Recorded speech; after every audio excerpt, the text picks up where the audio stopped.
né? Iniciando a gravação, a gente já troca a tela ali e vamos começar então.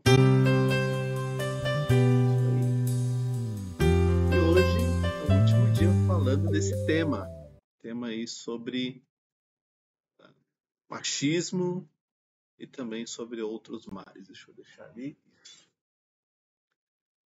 Eu trouxe um material que nós fizemos juntos numa das primeiras aulas. Eu perguntei aqui para vocês como que vocês imaginavam, como que nós, né, imaginávamos o Jardim do Éden, a relação entre o homem e a mulher antes do pecado, né? Como que era aquela situação. E aí eu fui anotando aqui algumas palavras, né? Deixa eu colocar, então, ali do lado. Vamos ver se vai. Peraí. Deixa eu puxar aqui. Para cá, não, para cá. Deixa eu ver se dá para abrir aqui.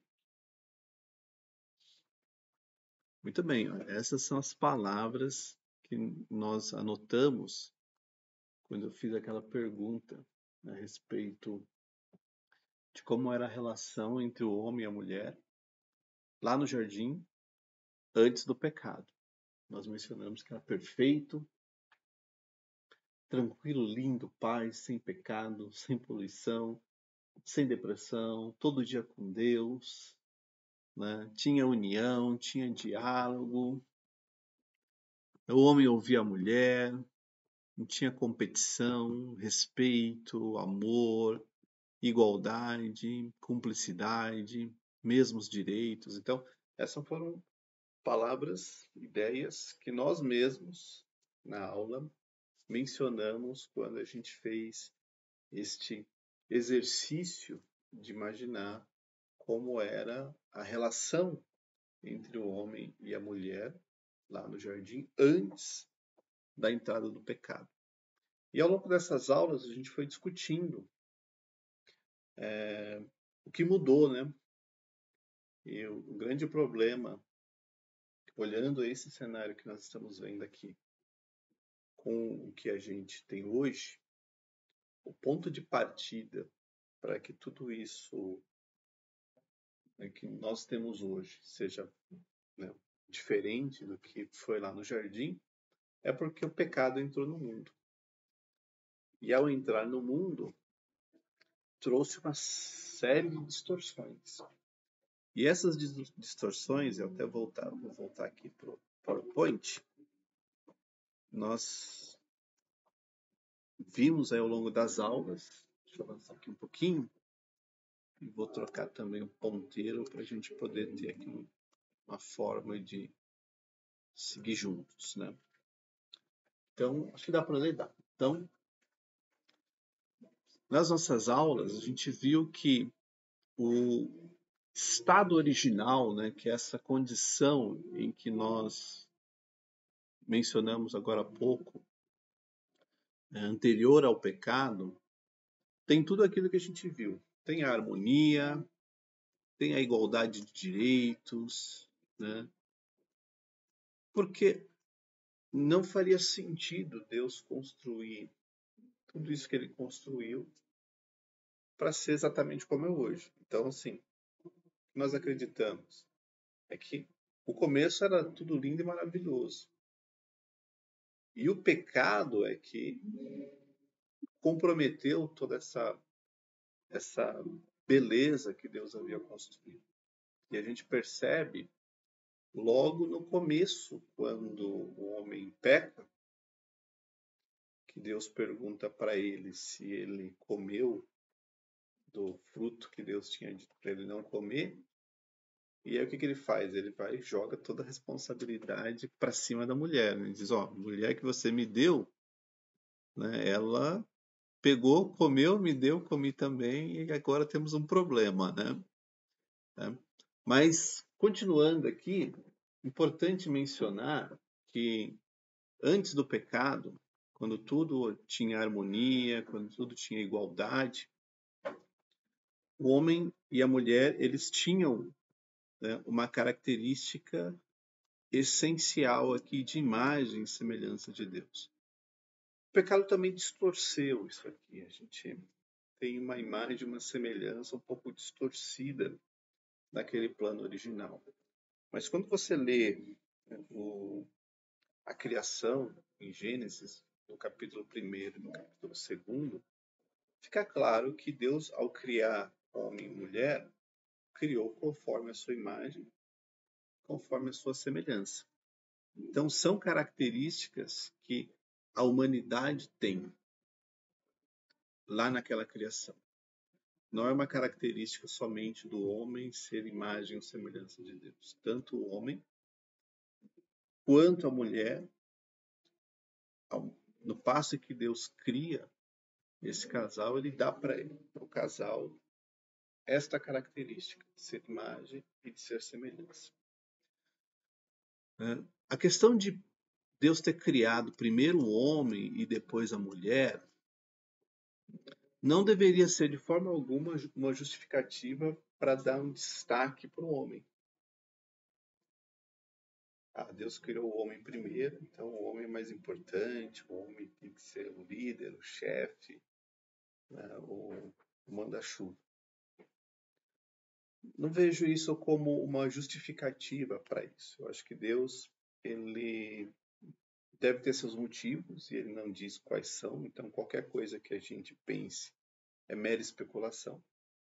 Ele poderia ter criado a mulher primeiro, poderia ter criado os dois ao mesmo tempo, mas eu vejo uma certa ideia de Deus ao criar primeiro o homem e deixar ele sozinho lá. Porque você vê, Deus cria e deixa o homem sozinho e faz com que o homem perceba que sozinho não dá para ficar, não é? Né? Sozinho não dá. Então, eu acho que a ideia de Deus, esse é o meu pensamento, tá? A ideia de Deus não é que ele criou o homem primeiro por uma questão de dar destaque para o homem ou de dar importância para o homem, né? Ou fazer com que o homem seja mais proeminente nessa ordem da criação. Eu acho que Deus criou o homem e deixou ele sozinho para mostrar que sozinho não funciona, né? Sozinho a gente não vai muito longe, né? Tanto que o propósito era ter, né, homem e mulher. E na primeira oportunidade que aparece, Deus cria a mulher semelhante, né, em todas as características espirituais ao homem. As mesmas condições de igualdade. Você vê que não existe Deus falando, a mulher tem que fazer isso, o homem tem que fazer aquilo. Coloca os dois lá no jardim e fala, aqui é de vocês. Cuidem. Esse é o papel, o trabalho de vocês aqui dentro, né? E talvez essa questão, e aqui eu já vi alguns, né, alguns autores destacando, que existe até uma questão genética de ter criado primeiro o homem e depois a mulher, por conta até da organização dos cromossomos, né? Você sabe que o homem ele tem um cromossomo X e Y, certo, doutor? E a mulher só tem o X, 2. Não, né, vamos pensar aqui na ciência da quinta série, né? Mas olhando para esse aspecto, a gente vê que no processo de criação, o que Deus fez não foi criar uma coisa totalmente díspare daquilo que a gente já tinha na criação original. Talvez se ele tivesse mexido um pouco nesse parâmetro, a gente poderia até ver pessoas usando isso como justificativa para propor diferenças, discrepâncias e tudo mais. Mas na condição de igualdade, igualdade é igualdade, não pode ter meia igualdade, né? Igualdade é igual matemática, né? Exatamente igual, não pode ser mais ou menos igual. Aqui um destaque, né? Eu acho que o homem, quando criado, e colocado no jardim, ele mostrou uma incapacidade de cuidar daquele jardim sozinho, porque a gente vê Deus falando o quê? Que está criando alguém para ajudar. Então, se está criando para ajudar, é porque sozinho não estava dando conta.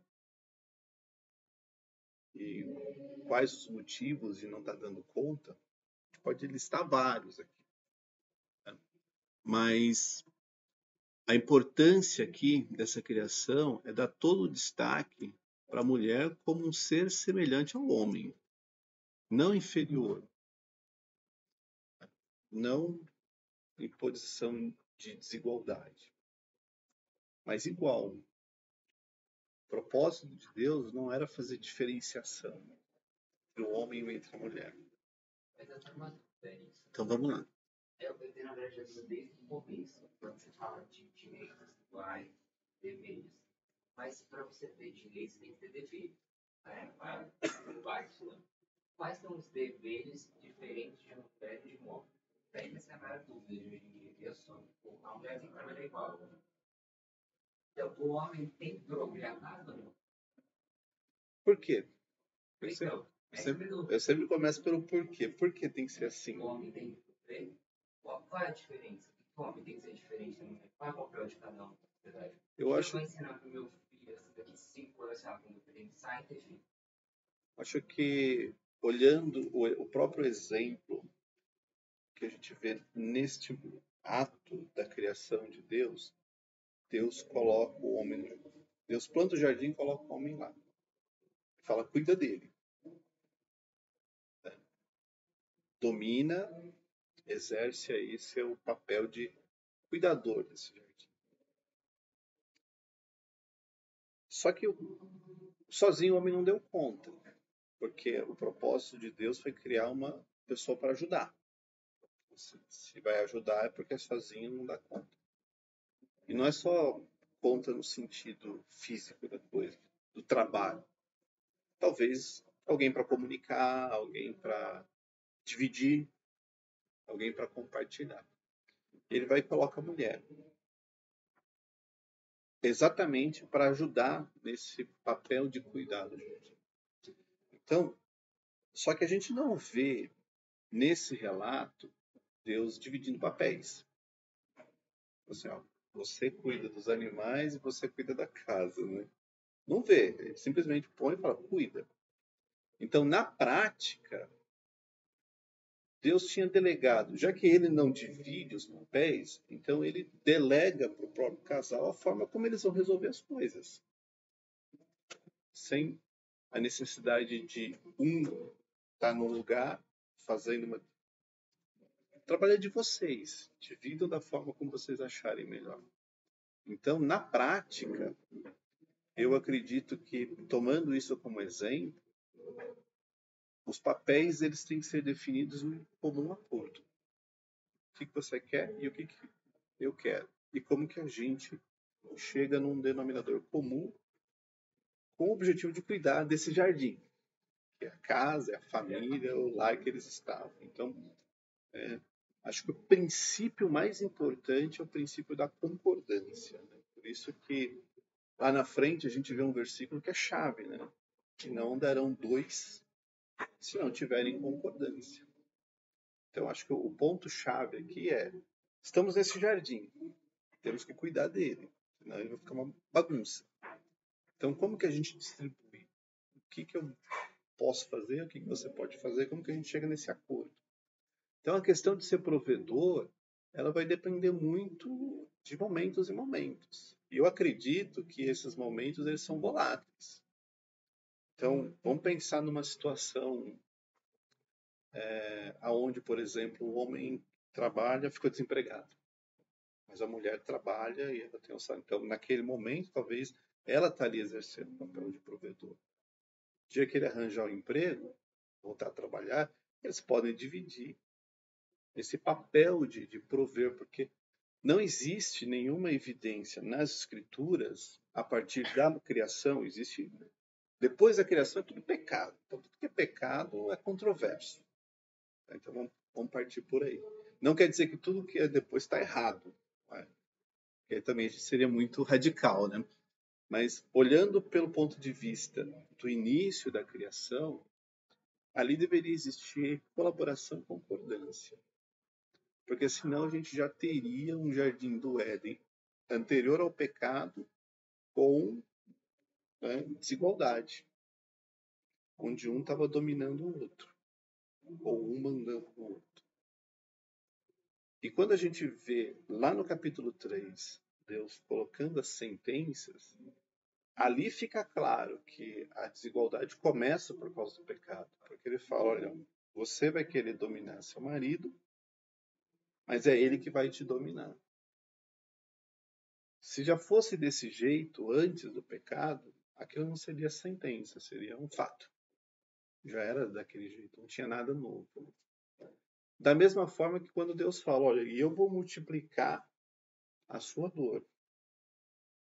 Então você vai sofrer para ter filhos. Então, de certa forma, ela já sabia que era doloroso, mas ficaria pior agora. Tá? E a gente vê outras consequências. A gente vê Deus falando para o homem, ó, agora você vai ter que dar duro para poder ter as coisas. Porque antes você tinha tudo. Você tinha o conforto, você tinha a prosperidade, você tinha o bem-estar. E agora, por causa do pecado, você perdeu essas coisas. Então agora você vai ter que trabalhar para poder chegar lá. Sabe qual é a minha dúvida? Mas isso não tira deveres do homem e facilita demais a vida dele? Por exemplo, por exemplo, hoje em dia... Em que momento? Antes do exemplo, pecado ou depois do pecado? o depois, a gente tá no depois. Isso. O antes já não tem. Eu vejo quando eu morrer. Aí, o depois, em que eu vejo? Eu vejo assim, não sobrecarrega a mulher, porque hoje em dia a mulher ela tem que trabalhar, aí ela tem que cuidar dos filhos, aí ela tem que cuidar de casa, e ainda, se não dividir metade em metade, ainda tá errado. Porque o cara não pode ter esse papel de prover, porque ele não tem mais esse dever, sabe? A gente não ensina em casa. Não, você como homem, você tem que prover tudo bem. Os dois têm que trabalhar, mas quando a mulher estiver grávida, quando ela tiver o filho, é papel do homem entender que a mulher ela está nesse período e ele tem que cuidar da casa.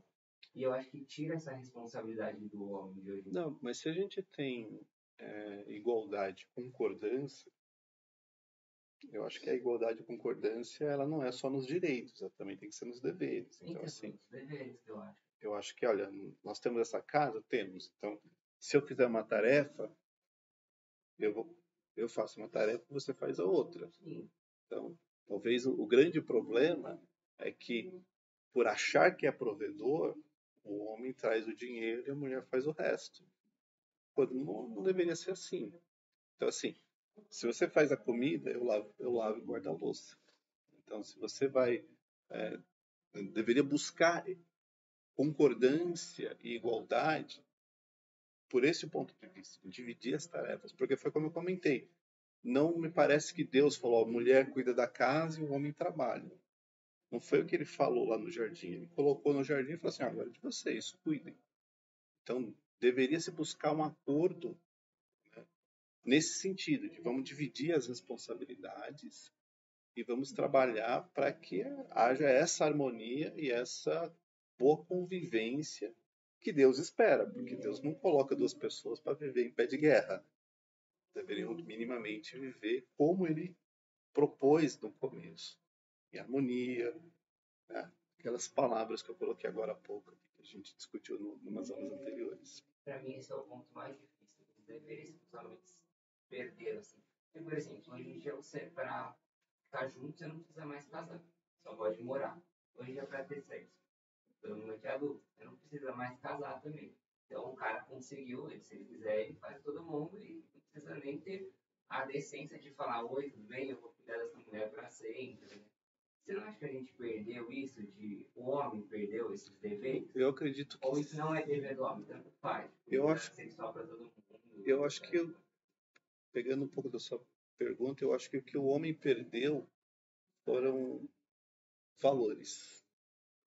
De olhar para a sua vida, para a sua família, e lembrar que ali foi algo que Deus confiou para eles, o homem e a mulher cuidar. Porque vamos imaginar o seguinte, vamos imaginar um cenário distópico. Ninguém mais quer casar e ninguém mais quer ter filho. Que é hoje em dia. Só por dar prova. Quem quer ter filho? O que vai acontecer com a humanidade? Ela vai acabar. Vai acabar. Sendo bem honesto. Se ninguém quer mais ter filho, o que vai sobrar? Cachorro. Então vai sobrar. Vai sobrar cachorro, né? Então, nesse sentido, é claro, a gente acaba sendo difícil de conviver porque a gente tem uma questão que é o pecado. O pecado, ele acaba com qualquer plano perfeito que a gente pode imaginar. Então, o que o homem deveria fazer? O homem deveria lembrar que o propósito de Deus para ele dentro de um relacionamento é aquele amor ágape que a gente viu na aula anterior. Que é um amor que tudo suporta, tudo crê, tudo espera, que não busca seus próprios interesses. Então, se um homem olhasse para o seu relacionamento e pensasse, esse relacionamento eu preciso zelar com a minha vida, porque é o que Cristo faz com a sua igreja, não é? O texto é esse. Certo, Val? Certo, Marquinhos? Cadê o Marquinhos? Ah, tá ali. Certo, Marquinhos? O Marquinhos se escondeu de um jeito que... Ah, tá aqui, é verdade.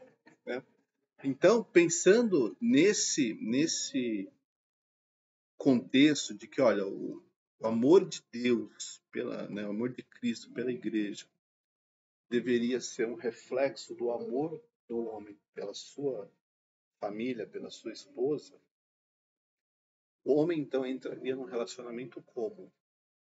De corpo e alma. Porque ele sabe que, olha, para mim, Deus espera que eu ame.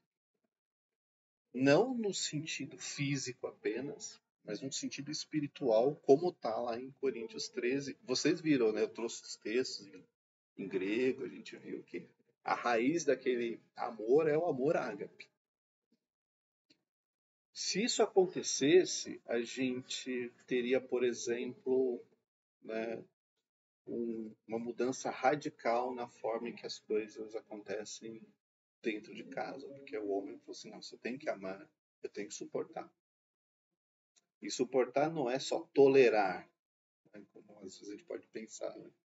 Mas é de dar suporte, de dar a ajuda, o apoio, né, necessário.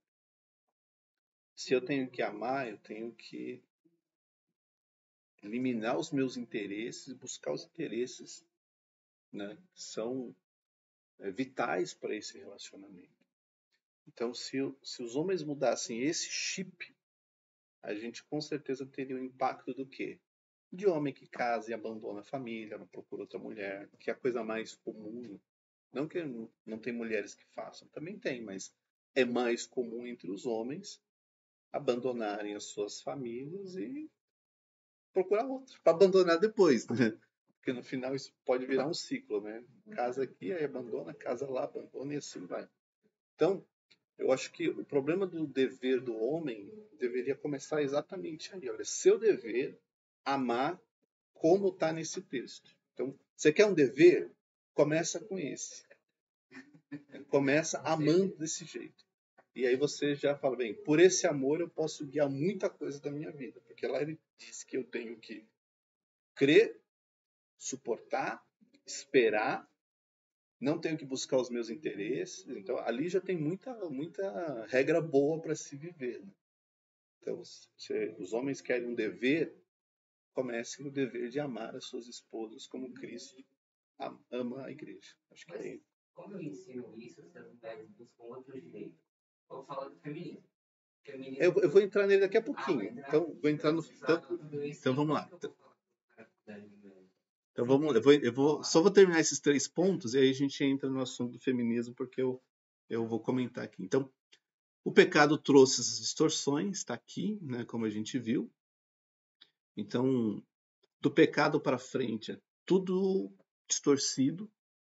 E, de novo, né, não é porque eu estou falando que é distorcido que quer dizer que tudo está errado, não tem mais nada certo. Não, tem algumas coisas que talvez pela misericórdia elas não estão, né, tão no fundo do poço. Mas problemas existiram.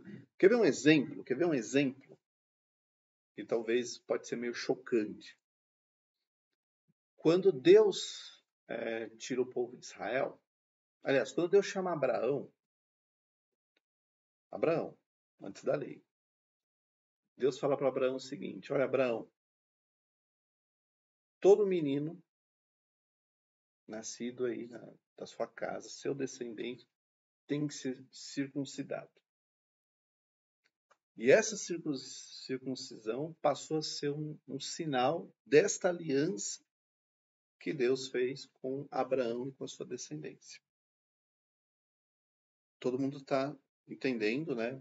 Está lá nas Escrituras, tanto é que Abraão se circuncida, os seus filhos, daí para frente em Israel, todo mundo, Jesus inclusive também, né, por ter sido judeu, então virou uma norma.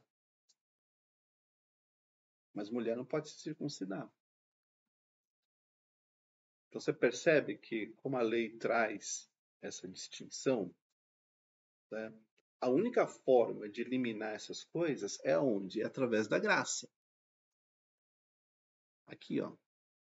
A graça, ela não é só uma questão de salvação, que talvez seja a coisa mais direta e fácil da gente imaginar. Favor sem merecimento, Deus lá foi, me salvou e agora eu estou aqui pela graça. Mas a graça, ela deveria dar um restart, né, na relação humana também. Porque se quem está com Cristo é nova criatura e as coisas velhas se passaram, e as coisas velhas não são as coisas perfeitas da criação, são as coisas inerentes ao pecado, então a graça deveria trazer a gente de volta para aquela condição original, de igualdade, de respeito, de comprometimento, de harmonia, de direitos e deveres, enfim, aquela condição que Deus proporcionou para o homem e para a mulher lá no início do jardim. A graça deveria remeter o homem e a mulher que se entregaram para Cristo para aquela condição. Mas a gente vê que isso não aconteceu. Muito pelo contrário, a igreja, com a grande oportunidade de demonstrar que nós somos uma comunidade de iguais, homens e mulheres, né? A igreja perpetuou uma distinção. Como?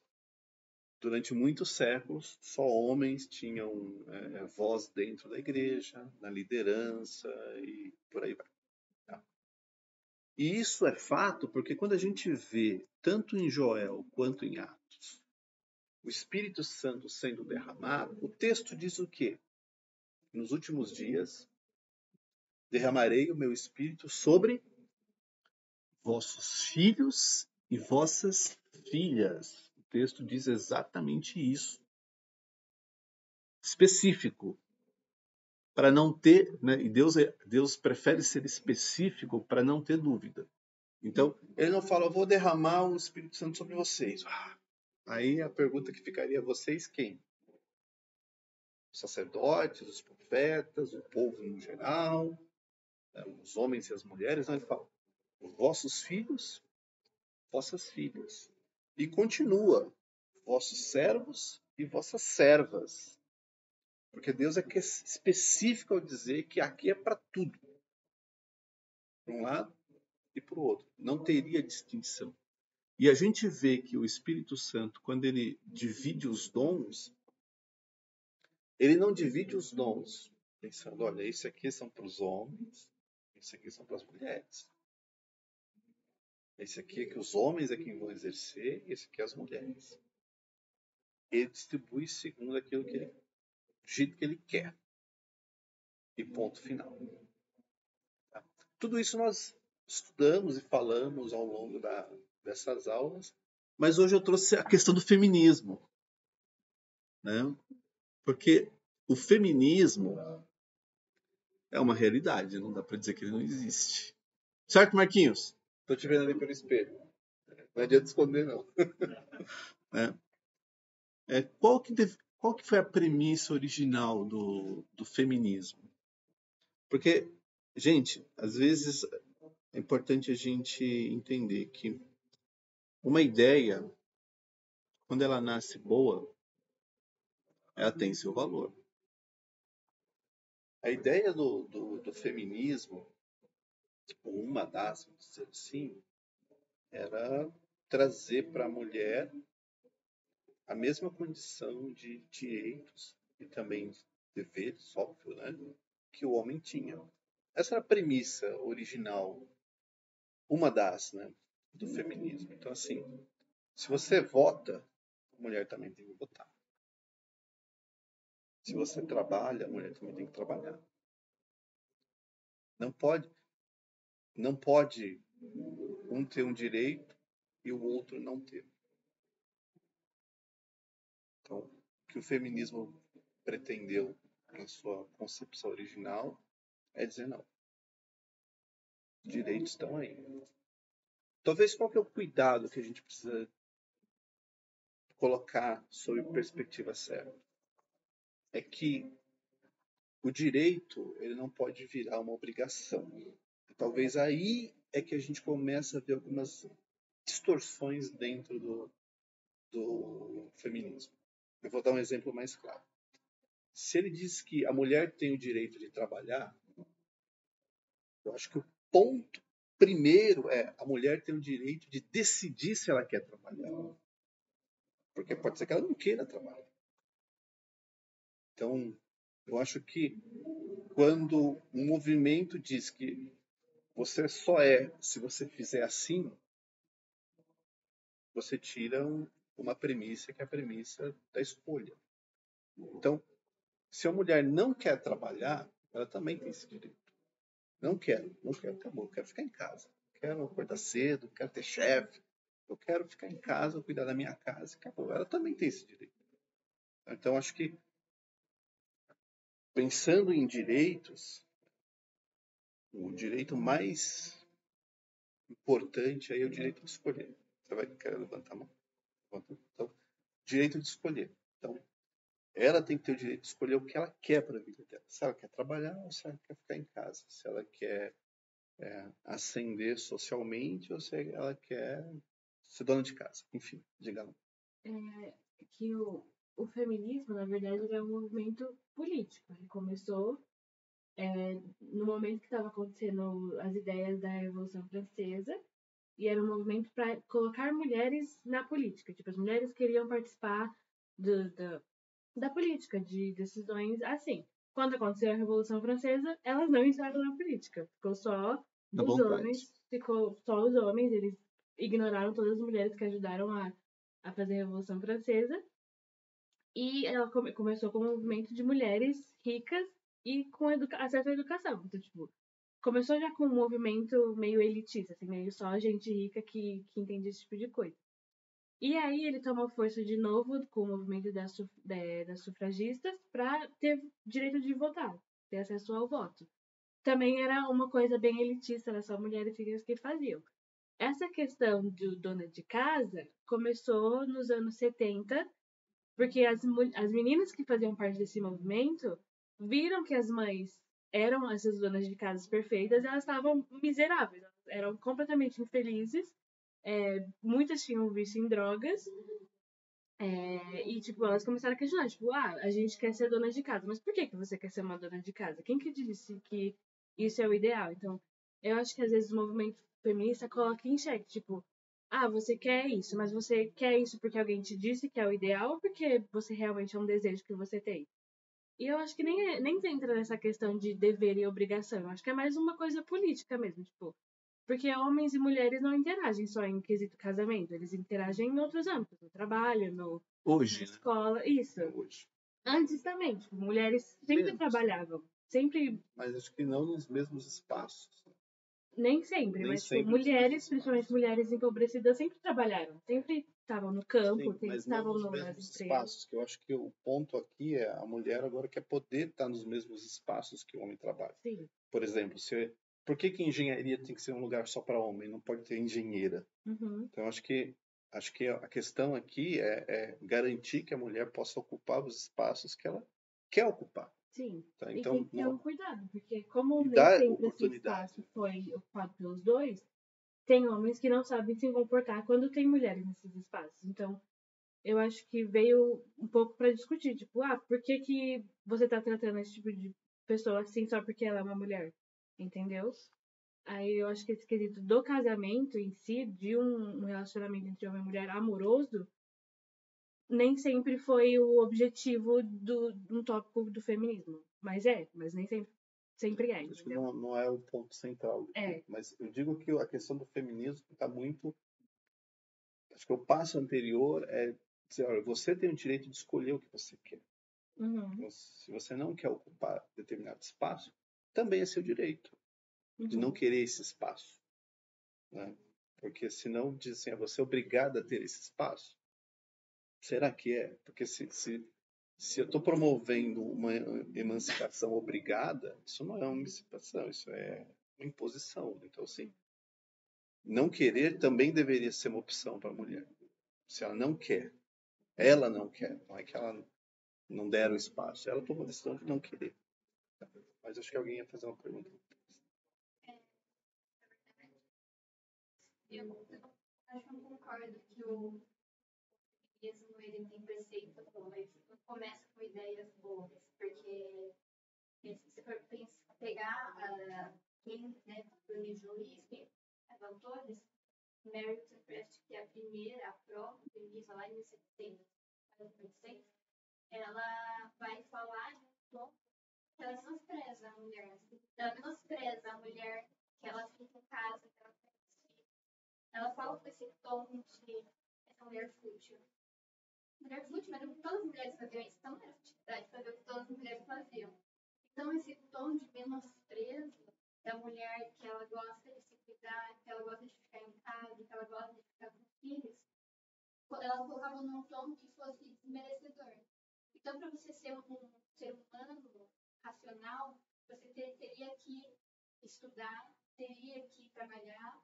Então, ela propõe o estudo unissex, né? Que homens e mulheres estudem uma mesma escola, tem o mesmo estudo, porque a ideia dela é que se você propõe isso para a mulher, ela não vai ser aquela fútil que fica em casa.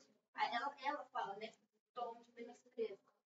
Então, parece que é um movimento que quer se igualar ao homem e não que quer libertar a mulher. Entende? Que é uma questão de inferioridade. E não é nada inferior uma mulher que quer ficar em casa. Mas é isso que é uma mulher que fica em casa hoje menos. Né? E também com. Aí vai passar para a primeira onda, a segunda onda. A gente já começou ano passado. Simone de Beauvoir. Ela pode defender a mulher no trabalho, mas ela não defende a felicidade da mulher. Então ela enxerga também aquilo que é a essência da mulher. Será que ela realmente quer emancipar a mulher? Ou ela quer que a mulher vire um homem? Né? Parece que ela não dá um valor à mulher em sua essência. Ela só dá um valor à mulher que procura o seu direito, que se iguala ao homem. Parece que para elas o homem está acima da mulher. Mas não é. Deus nunca fez isso. Ela falou que a única forma de emancipar a mulher é através do trabalho. Sim. Então, é um pouco disso que ela falou. Então, quer dizer que se a mulher optar em não trabalhar... Não vai ser. Mas pra gente na igreja, emancipar a mulher é a mulher mais forte de Cristo. Na minha concepção. Quanto mais perto de Cristo, ela vai crescer. Ela vai dar frutos. E não adianta ela... Claro que ela pode procurar um trabalho para glorificar a casa dela. Mas se ela vai procurar um trabalho só para ficar acima do homem, parece que o motivo é ser errado. Eu acho que aí é uma questão da ideia e da lente, né, que se observa essa ideia. E isso acontece em qualquer cenário, em qualquer contexto. Então, se a gente tiver uma boa ideia, mas ela é interpretada de uma forma ruim, então acaba matando a boa ideia. Né? Acho que se tudo aquilo que você olha, você olhar com viés de algum preconceito, de alguma preconcepção, a ideia pode ser boa o que for, mas ela vai perder o seu valor. Mas se a gente pensar, por exemplo, na questão do trabalho, Olha o exemplo de Ruth. Quando Ruth chegou a Israel, o que Noemi falou para ela? Trabalhar. E ela foi para o campo poder colher, né? E o que Boaz fez? Boaz falou assim, ó, Boaz era um homem seguidor da lei. Então a lei tinha preceitos do tipo, não pode colher tudo. Tem que deixar para os órfãos e para as viúvas. Mas ela foi atrás. Foi lá, trouxe. Então, a questão do trabalho, ele é uma questão que começa no Jardim do Éden. Deus não colocou o homem no Jardim do Éden para ficar sentado debaixo de um coqueiro, né? Mas para poder cuidar. E a mulher foi lá também para cuidar do jardim. Então, eu acho que o que precisa acontecer foi o que eu falei na semana passada. O homem precisa dar espaço na mesa para a mulher. Isso aí é inevitável. Então, assim, não pode dizer, não, aqui é só o clube do Bolinha. Não, se ela quer ocupar esse espaço, ela tem que ocupar. Então, porque é como no Jardim do Éden, né? Não tem, ó, esse pedaço aqui é do homem, esse pedaço aqui é da mulher, e não deveria ser. Tá? A gente vai ter a oportunidade de falar mais a respeito disso, tá? Mas hoje terminamos esse assunto, por enquanto. Pode ser que a gente vai voltar nele lá na frente. Mas eu queria escutar de vocês sugestões para o nosso próximo ciclo. Eu vou até interromper aqui a gravação para que a gente discuta.